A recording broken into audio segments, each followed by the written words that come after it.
अब भिखारी शाम को अपना पैसा इकट्ठा करके डिलीवरी बॉय से पिज्जा मंगाता है और बड़े मजे से पिज्जा खाने लगता है। तभी बगल में बैठा हुआ बच्चा चिंटू भानु से एक स्लाइस पिज्जा मांगता है, लेकिन भिखारी चिंटू को पिज्जा का एक भी पीस नहीं देता है। फिर अगले दिन भिखारी भगवान के सामने प्रार्थना करता है कि लोगों को मेहनत करने की शक्ति देना ताकि मैं उनसे भीख मांग सकूं। और फिर भानु अपने मुंह पर केवले जैसा काला रंग लगाकर भीख मांगने वाला काम करने के लिए तैयार हो जाता है। ये देखकर भानु का पड़ोसी चिढ़ जाता है और अपने बेटे रतन से कहता है, ये भिखारी तैयारी तो ऐसे कर रहा है जैसे कहीं ऑफिस में जा रहा हो, इसलिए बेटा तुम पढ़ाई में खूब मन लगाना ताकि इस भिखारी जैसा ना बनना पड़े। ये सुनकर भिखारी को गुस्सा आ जाता है और वो अपने पड़ोसी से कहता है, तुमने पूरी जिंदगी मेहनत करके मेरा क्या उखाड़ लिया, आखिर हो तो तुम एक भिखारी के ही पड़ोसी। इसके बाद भिखारी हर बार की तरह अपने भीख मांगने वाले अड्डे पर जाकर लेट जाता है। वहीं पास में काम कर रहे मजदूर भिखारी को देखकर कहते हैं, हमने इससे कई बार कहा है कि जब तेरे हाथ पैर ठीक ठाक हैं तो तू मेहनत करके पैसे क्यों नहीं कमाता, लेकिन उसके बस का तो काम करना ही नहीं है। इस पर भिखारी मजदूरों से कहता है, तुम लोग सुबह से इस चौराहे पर खड़े होकर काम की भीख मांगते हो, तब जाकर तुम्हें शाम को कुछ पैसे मिलते हैं और मैं उतना पैसा भीख मांगकर आसानी से कमा लेता हूँ, तो तुम ही बताओ कि किसका काम बेहतर है। इसके बाद रात को भिखारी और चिंटू थिएटर में फिल्म देखने के लिए जाते हैं, जहाँ भानु अपने पैसों से चिंटू को आइसक्रीम खिलाता है और कहता है, अगर तुम्हें मेरे साथ फिल्म देखनी है तो टिकट अपने पैसों से ही खरीदनी होगी। लेकिन चिंटू कहता है, मैं अपना पैसा मूवी देखने में वेस्ट नहीं करूंगा। तब भानु बोला, जब तुम छोटे थे तो मैंने तुम्हें कचरे के डिब्बे में से उठाया और तुम्हारी परवरिश की, अब जब तुम बड़े हो गए तो मुझे ही सही और गलत का पाठ बता रहे हो। यूं कहकर भानु अकेला ही थिएटर में फिल्म देखने के लिए चला जाता है और बेचारा चिंटू रात भर थिएटर के बाहर बैठा रहता है और रोते हुए भगवान से कहता है, मैं जब इतनी मेहनत करता हूँ तब मुझे जाकर कुछ पैसे मिलते हैं और भानु को कुछ देर ही भीख मांगने पर बहुत सारा पैसा मिल जाता है, इसीलिए भगवान कुछ ऐसा कर दो कि भानु को मेरे दाल चावल देखकर उसके मुंह में पानी आए। इसके बाद अगले दिन चिंटू के सोचने पर वैसा ही हो जाता है, क्योंकि आज भिखारी को केवल 1 रुपया ही मिला था। तब ये नजारा देखकर चिंटू बहुत खुश होता है और कहता है, भगवान मैंने आपसे बोला और आपने मेरी सुन ली। अब चिंटू भिखारी के पास जाकर कहता है, मैं दाल चावल लेने जा रहा हूँ, क्या तुम्हें दाल चावल चाहिए? लेकिन भिखारी कहता है, मैं और दाल चावल कभी नहीं खाऊंगा, चाहे भूखा ही रहूंगा। ये सुनकर चिंटू यहाँ से जाने लगता है। थोड़ी ही देर बाद चिंटू देखता है तो एक गाड़ी आकर भानु के पास रुकती है और उस गाड़ी में बैठा हुआ आदमी भिखारी से कहता है, आज हम कई भूखे लोगों को फ्री में खाना खिला रहे हैं। तब भिखारी उससे पूछता है, खाने में पिज्जा है क्या? तब गाड़ी वाला कहता है, हमारे खाने में पिज्जा से बेहतर बेहतर चीजें हैं, इसलिए तुम हमारे साथ चलो, हम तुम्हें बढ़िया खाना खिलाएंगे। और भिखारी भी गाड़ी वाले के साथ गाड़ी में बैठकर खाना खाने के लिए चला जाता है और यहाँ बेचारा चिंटू इतना सा मुंह लेकर देखता रहता है। अब खाने वाली जगह पर पहुंचकर भिखारी देखता है तो सामने एक बहुत बड़ा महल बना हुआ था, लेकिन सभी भिखारियों को महल से दूर गार्डन में खाना खिलाया जा रहा था। तब भानु मन में सोचता है, काश ऐसे आलीशान महल में रहने का नसीब मुझे भी मिल जाए। इसके बाद सभी भिखारी भरपेट खाना खाते हैं और यहाँ से जाने लगते हैं, लेकिन भानु भिखारी यहाँ से जाने की वजह आलीशान महल में घुस जाता है,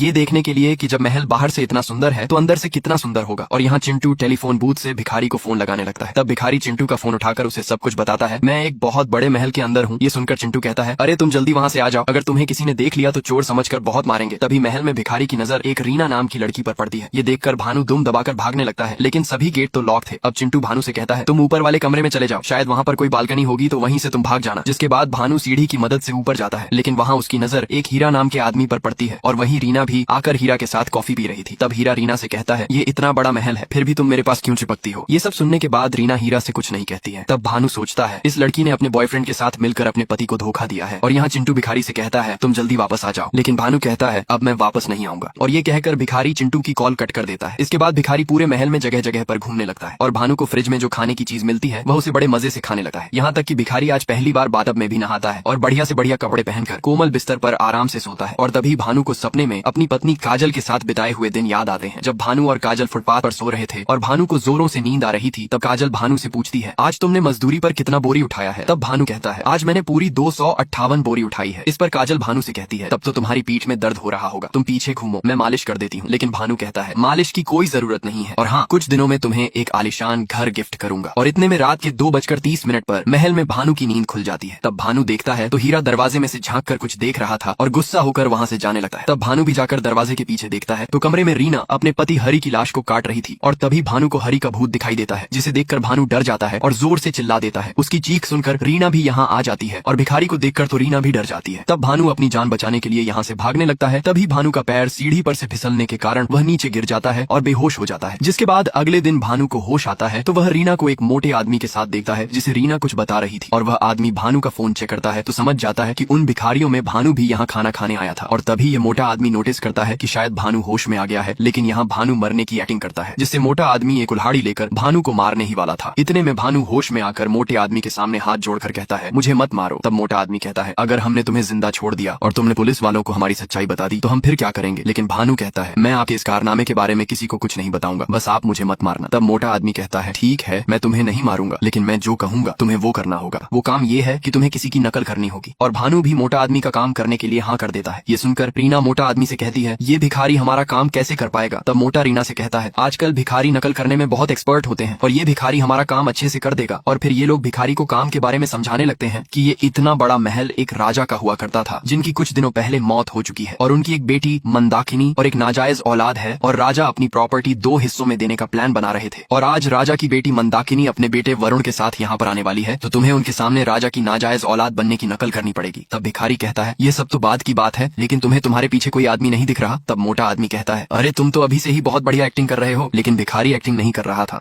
क्योंकि उसे असल में हरि का भूत दिखाई दे रहा था। इसके बाद मोटा आदमी और रीना भानु के बाल वगैरह काट के उसे भिखारी से एक अच्छा आदमी बना देते हैं, लेकिन भिखारी के गले में लटके हुए काले धागे को भानु किसी को हाथ भी नहीं लगाने देता है। अब कुछ देर बाद मंदाकिनी अपने बेटे वरुण के साथ यहाँ पर आ जाती है और भिखारी को समझाने के लिए रीना ने भानु के कान में एक छोटा सा एयरफोन लगा दिया था ताकि उसे रीना बता सके कि तुम्हें क्या क्या बोलना है। अब मंदाकिनी भिखारी से कहती है, अगर तुम मेरे पिताजी की नाजायज औलाद हो तो तुमने अपने बचपन में 4 पासपोर्ट साइज फोटो बनवाई थी, तो बताओ इनमें से तुम्हारी असली फोटो कौन सी है। तभी हरि का भूत आकर कहता है, ये वाली फोटो मेरे बचपन की है। इसके बाद भिखारी हरि की बताई हुई सही फोटो पर उंगली रख देता है। फिर मंदाकिनी वरुण से कहती है, ठीक है बेटा, तुम पेपर्स पर साइन कर दो। दूसरी तरफ हरि का भूत पागलों की तरह चिल्ला रहा था, ये लोग तुझे पागल बना रहे हैं, पेपर पर साइन मत कर। लेकिन वरुण पेपर पर साइन कर देता है और फिर हरि खुद भिखारी से कहता है, तुम इन लोगों का साथ कैसे दे सकते हो। लेकिन भिखारी हरि की बातों पर ध्यान नहीं देता है। फिर हरि अपने साथ जो हुआ वो भानु को बताने लगता है, इन लोगों ने मुझे पैसों का लालच देकर इस महल में ले आए और मेरा भी तुम्हारे जैसा मेकअप करके एक्टिंग करने लायक बना दिया। और जब मुझे इन लोगों के काम के बारे में पता चला तो मैंने ज्यादा पैसों की मांग की, जिससे इन लोगों ने मुझे उसी रात खत्म कर दिया। ये सुनकर भिखारी घबरा जाता है और मंदाकिनी के सामने कहता है, मैं तो एक मामूली सा भिखारी हूँ, लेकिन इन लोगों ने मुझे पकड़कर राजा की नाजायज औलाद बना दिया। तब मंदाकिनी को बहुत ज्यादा गुस्सा आता है और वो भानु को चप्पलों से पीटने लगती है और रीना से कहती है, अच्छा हुआ कि इसमें सभी लोगों के सामने मुंह नहीं खोला। तब भिखारी को पता चलता है कि मंदाकिनी ही रीना की माँ है और ये सभी लोग मिले हैं। इसके बाद मोटा आदमी भिखारी से कहता है, यहाँ तो तूने मुंह खोल दिया और अब जो असल में इस प्रॉपर्टी के वारिस हैं वो आने वाले हैं। अगर तूने उनके सामने मुंह खोला तो अपनी जान से चला जाएगा। इसके बाद रात को राजा के सभी वारिस इकट्ठे होते हैं। अब मोटा आदमी कहता है कि राजा ने अपनी प्रॉपर्टी में से 10 लाख रुद्र को और 12 लाख कुबेर को और बाकी की बची हुई 299 करोड़ की प्रॉपर्टी अपनी नाजायज औलाद को देने के लिए लिखा है। ये सुनकर राजा के वारिस भिखारी को बाहर निकालकर मोटे आदमी से कहते हैं, राजा अपनी नाजायज औलाद को इतनी ज्यादा प्रॉपर्टी कैसे दे सकते हैं। तो मोटा आदमी कहता है, इसके बारे में मुझे कुछ नहीं पता, अगर आप लोग मेरे साथ बहस करेंगे तो मैं पुलिस को बुला दूंगा। जिसके बाद मोटा आदमी भिखारी को साइड में ले जाकर काम हो जाने के बाद उसका गला दबोच कर मारने ही वाला था। इतने में भिखारी बगल में डले हुए गमले को लेकर मोटे आदमी के सिर में दे मारता है और यहाँ से भागने लगता है और भागकर एक कमरे में घुसकर अंदर से गेट बंद कर लेता है। लेकिन कमरे में भानु एक वसंत नाम के अंधे आदमी से टकरा जाता है जो कि अंधे होने की एक्टिंग कर रहा था। तब बाहर से मोटा आदमी कहता है, जो भी भिखारी को मारेगा उसे 15% एक्स्ट्रा मिलेगा। ये सुनकर वसंत अपने कपड़े फाड़कर गुस्से से भिखारी को मारने के लिए उसके पीछे पड़ जाता है और फिर वसंत भिखारी को पकड़कर उसे मारने ही वाला था, लेकिन सभी लोग आकर वसंत को पीछे खींच लेते हैं और कहते हैं, अब जो भी भिखारी को मारेगा उसे पूरी प्रॉपर्टी दी जाएगी। ये सुनकर तो सभी लोग भिखारी की जान के दुश्मन बन जाते हैं और यहाँ केवल हरि ही है जो भिखारी को बार बार बचा रहा है। दूसरी तरफ वरुण मोटे आदमी का गला पकड़कर कहता है, अरे लालची आदमी, तू हमें धोखा दे रहा था। तब मोटा आदमी वरुण से माफी मांगता है और उसके साथ भिखारी को मारने के लिए तैयार हो जाता है। वहीं भिखारी छुपते हुए एक वासु नाम की लड़की के कमरे में चला जाता है। वासु मन की सच्ची और अच्छी लड़की है। भिखारी वासु से कहता है, प्लीज मुझे इन लोगों से बचा लो, ये लोग 15% के पीछे मेरी जान के दुश्मन बन चुके हैं। तब वासु कहती है, पहले तुम मुझे कोई ऐसी बात बताओ जिसका तुम्हें अफसोस हुआ हो, तभी मैं तुम्हारी मदद करूंगी। जिसके बाद भिखारी बताता है, बचपन में जब मैं छोटा था तो मेरे माँ बाप की डेथ हो चुकी थी और फिर मेरी मुलाकात एक काजल नाम की लड़की से होती है और हम लोग एक साथ ही पले बड़े हुए थे, जिससे हमें एक दूसरे से प्यार हो गया और हमने शादी कर ली। यहाँ तक कि हमें एक बच्चा भी हुआ था, लेकिन किसी बीमारी के चलते काजल की डेथ हो गई। इसलिए मैंने अपने बेटे चिंटू को अभी तक बता रखा है कि तुम्हारे माँ बाप नहीं है, ताकि मैं मर जाऊं तो चिंटू को कभी अफसोस ना हो। लेकिन अब मैं चाहता हूँ कि मरने से पहले मैं चिंटू को बता दूं कि मैं ही तुम्हारा असली बाप भानु हूँ। ये सुनकर वासु थोड़ी भावुक हो जाती है और भिखारी की हेल्प करने के लिए उसे एक प्लान बताने लगती है।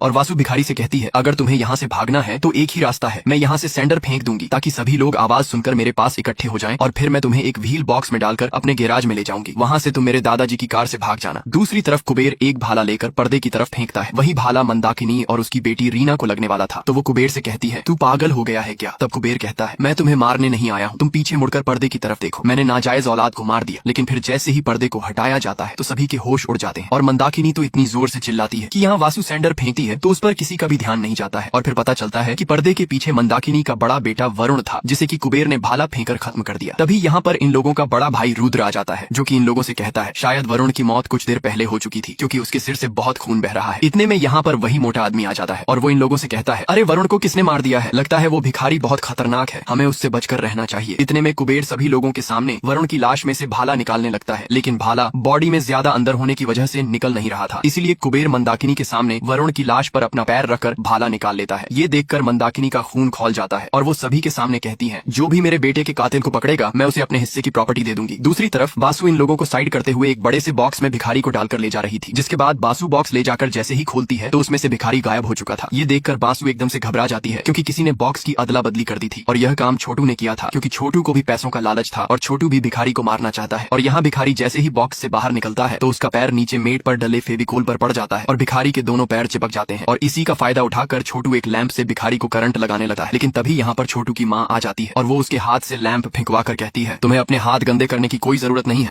क्योंकि इन लोगों को लग रहा था कि भिखारी ने ही वरुण को मारा है और भिखारी बहुत खतरनाक है, इसलिए सभी लोग भिखारी से डर रहे थे। जिसके बाद भिखारी के पैर में फेविक्विक वाली मेट चिपके होने की वजह से वो उछल उछल कर कमरे से बाहर निकल जाता है, लेकिन पीछे से प्रिया एक मूर्ति लेकर भिखारी के सिर में मार देती है, जिससे भिखारी नीचे गिर पड़ता है और प्रिया भिखारी के पास जाकर उसे मारने लगती है। ये देखकर छोटू की माँ सोचती है कि अगर प्रिया ने भिखारी को मार दिया तो सारी प्रॉपर्टी प्रिया को ही मिल जाएगी। जिसके बाद छोटू की माँ एक पास वाली मूर्ति के हाथों में से भाला निकालने लगती है, लेकिन वो भाला छोटू की माँ से निकल नहीं रहा था। ये देख प्रिया भी भाला निकालने जाती है तो प्रिया बिल्कुल भाला की नोक के सामने खड़ी हो जाती है। इसी का फायदा उठाकर छोटू की माँ प्रिया की कमर में जोर से लात मारती है, जिससे वो भाला प्रिया को लग जाता है और वहीं प्रिया का खेल खत्म हो जाता है। ये नजारा देखकर भिखारी घबरा जाता है, जिसके बाद भिखारी ये सब देखकर यहाँ से भागने लगता है, लेकिन सामने तो राधा और उसका पति सुनील खड़ा था। तब भानु बिना डरे हुए भागने की कोशिश करता है तो भिखारी राधा के दुपट्टे से लटक जाता है, लेकिन दुपट्टा छूटने की वजह से भिखारी नीचे पूल में गिर जाता है। तो ये देखकर जेसन जो लड़की के भेस में था वो भी पूल में भिखारी को मारने के लिए कूद जाता है और दोनों की पानी में मगरमच्छ की तरह लड़ाई होने लगती है। लेकिन कैसे भी करके भानु पानी से बाहर आ जाता है, पर भानु के सामने बासु का भाई विक्रम आ जाता है। लेकिन यहाँ बासु आकर विक्रम के सिर पर एक गमले से हमला कर देती है और भिखारी को यहाँ से भगाकर गैराज में ले जाती है। वहाँ बासु भिखारी से कहती है कि आओ जल्दी से कार में बैठ जाओ, लेकिन भानु कार में बैठने से मना कर देता है और बासु से कहता है कि तुम मुझे इस कार की सच्चाई बताओ, मैंने इस कार को कहीं देखा है। तब बासु कहती है, हाँ, एक रात में और मेरा भाई विक्रम कार चला रहे थे और ज्यादा ड्रिंक करने की वजह से हम लोगों ने फुटपाथ पर किसी अनजान भिखारी को कुचल दिया था। अब भिखारी बासु से कहता है, उस रात तुम लोगों ने ही मेरी पत्नी रीना और बेटे चिंटू के ऊपर कार चढ़ाई थी, लेकिन मैंने अपने बेटे चिंटू को तो बचा लिया था, लेकिन मेरी पत्नी रीना नहीं रही। भिखारी की ये बात सुनकर बासु को बहुत दुख होता है, लेकिन इतने में गैराज में सभी लोग भिखारी को मारने के लिए आ जाते हैं और उसकी जान के दुश्मन बन जाते हैं। भिखारी उन लोगों से बचता रहता है, लेकिन आखिरी में सभी लोग भिखारी को मार देते हैं और चिल्लाने लगते हैं, मैंने भिखारी को मारा है तो मुझे ही सारी प्रॉपर्टी मिलेगी। तब इन लोगों के पास राजा के एक दोस्त आते हैं जो इन लोगों से कहते हैं, मैंने तुम्हारी सारी काली करतूतें देख ली हैं, क्योंकि मैंने इस महल में हिडन सीसीटीवी कैमरा लगाए हुए थे और मोटा आदमी तो तुम्हारे परिवार का हिस्सा नहीं है, तो इसे यहाँ से भगाओ। तब मोटा आदमी कहता है, देखिए अंकल जी, मुझसे मत उलझो, क्योंकि जब हम इतने लोगों को मार सकते हैं तो आपको मारना कौन सी बड़ी बात है। ये सुनकर अंकल जी एक पुराने जमाने की राइफल निकालकर मोटे आदमी का खेल खत्म कर देते हैं और फिर अंकल जी भिखारी को इस महल के डॉग कंट्रोल करने वाली बांसुरी दे देते हैं, जो कि राजा की थी, जिससे भिखारी बांसुरी बजाकर डॉग से सभी राजा के बेटों को मरवा देता है और वापस चिंटू के पास चला जाता है। इसी के साथ ये मूवी यहीं खत्म हो जाती है।